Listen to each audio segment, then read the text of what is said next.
Merci. Bonjour, merci Monsieur le Président. Merci Monsieur le Vice-président pour cette présentation et bonjour chers collègues.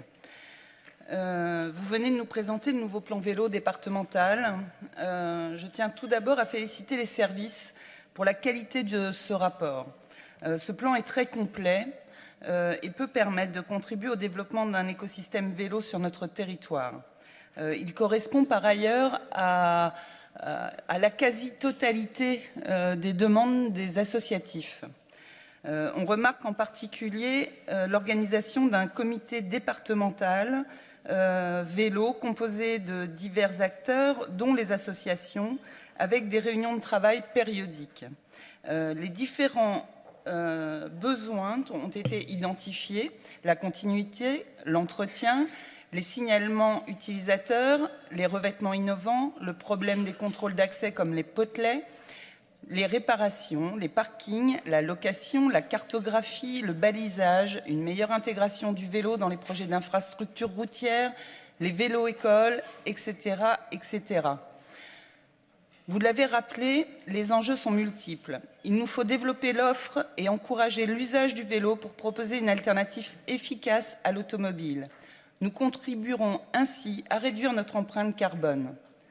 Néanmoins, si le plan que vous proposez est ambitieux, il convient de ne pas sous-estimer son financement. Et c'est sur ce point que le bât blesse. Je me suis livré à un petit calcul.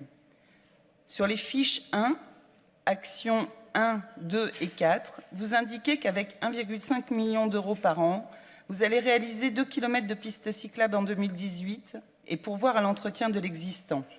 À ce rythme, il faudra plus de 100 ans pour réaliser les 275 km de pistes cyclables manquantes du schéma directeur de 2003. Le compte n'y est pas. Les assises de la mobilité se sont conclues par l'annonce de la création d'un plan vélo national.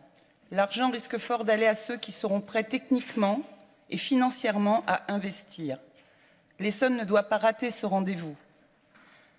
Dans cette optique, nous vous proposons, entre autres, un abonnement doublant le montant du financement prévu pour permettre à l'Essonne de relever le défi du développement et l'usage du vélo en 50 ans. Enfin, je finirai mon intervention par une question. Je souhaite connaître la clé de répartition entre les actions portant sur les projets structurants départementaux et sur celles portées par les EPCI. Vous comprendrez que la réponse que vous allez m'apporter a toute son importance et agira sur la durée de mise en œuvre du réseau structurant essonnien. Je vous remercie. Déjà, je voudrais remercier l'Assemblée d'avoir intégré les 3 derniers amendements qui, je pense, vont enrichir le plan départemental.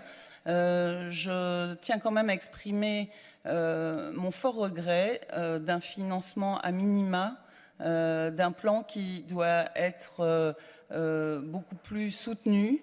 Je réaffirme que le financement qui est mis sur la table va contribuer à la même hauteur que le dernier chiffre que vous avez donné de 0,8% quasiment pour le développement des axes structurants en Essonne. Et pour cette raison, je m'abstiendrai sur cette délibération en étant... Enfin, je serai très vigilante quant à la réalisation des projets apportés. C'est avec regret que je le fais parce que je pense que c'est dans le texte et les souhaits portés un très bon plan, mais sans financement, sans financement adéquat, ce plan ne pourra pas être réalisé. Je vous remercie.